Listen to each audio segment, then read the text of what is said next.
Yo, what's up everybody? This is Joshua Casper and welcome to another Ableton Live video tutorial, and we're still working with dialogue and vocals. I've been kind of on a roll with these lately, and someone asked a question, how can I even out my vocal so there isn't really quiet parts and then really loud parts? So I figured I'd show you how to do that. If you can afford it, there are some really nice plugins that do what I'm about to show you a lot better, a lot cleaner, and a lot less, I would just say a lot better, I guess is enough to say about them. Like Wave's Vocal Rider is very popular and for good reason. RX has a vocal leveler, it's called, module. I might do a tutorial on that later on, but for now I'm just going to show you how to do it really quickly and crudely inside Ableton Live. I'm going to use the same vocal sample that I used in the last tutorial on de-essing. So this is what the vocal sounds like.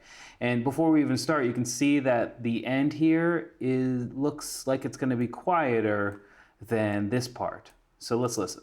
Sally sells seashells down by the seashore. And sure enough, you can hear that the volume dips down here.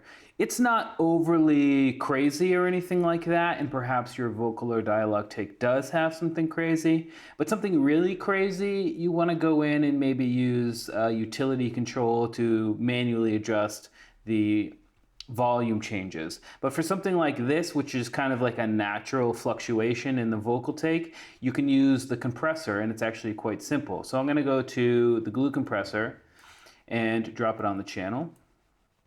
And as you can see, I already had one on there, and all you need to do is bring down the threshold. What that's going to do, it's not going to make this louder, and that's important, but what it's going to do is make this quieter.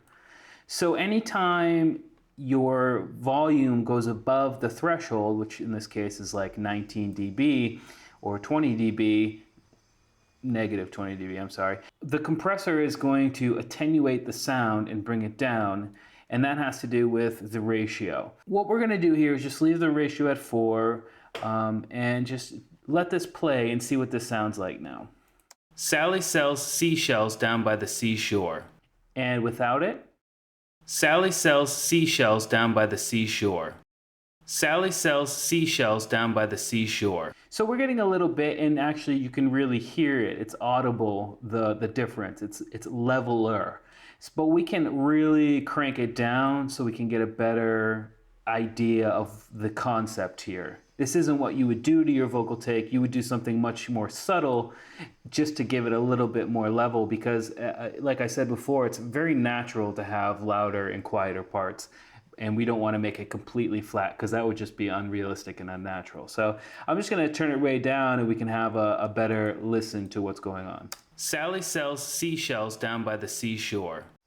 And what we can do for a visual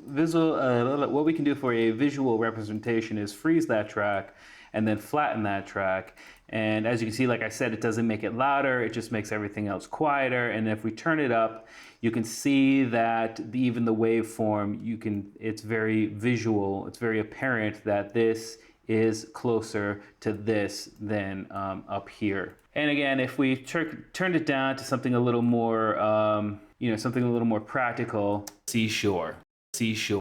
Sells seashells down by the seashore. Something like that, where the little gauge here is only going around to the 5, I think is a pretty good place to be. So I'm going to duplicate that channel and freeze it and flatten it so we can look at it too. And what I'll do to this too is get rid of this and flatten it, because I know it's mono up here. Even though these are still mono, it's giving me a stereo channel, even stereo channel. And you can see that if I turn this up, and if I turn this up a little bit too, to give it, make them kind of the same size there. Here is with none. You can see that it's, it's a lot quieter here. Here's what's a little bit, and it's less noticeable visually, but I think we can hear the difference if we listen. So I can definitely hear it down here on the shore part, and then here's where we went crazy with it, and now it's definitely a lot louder. So anyway, that's how you would even out or begin to even out your vocal. But like I said, if you've got like some crazy differences, sometimes it's easier to do stuff like what I might do here, if this is just kind of lop that off and then come in down here and pull that up. And that way the overall volume's the same, but the dips in the vocals themselves are still preserved and it might sound a little more natural. But actually it doesn't. It sounds, I boosted it too much, obviously. It's 12 dB.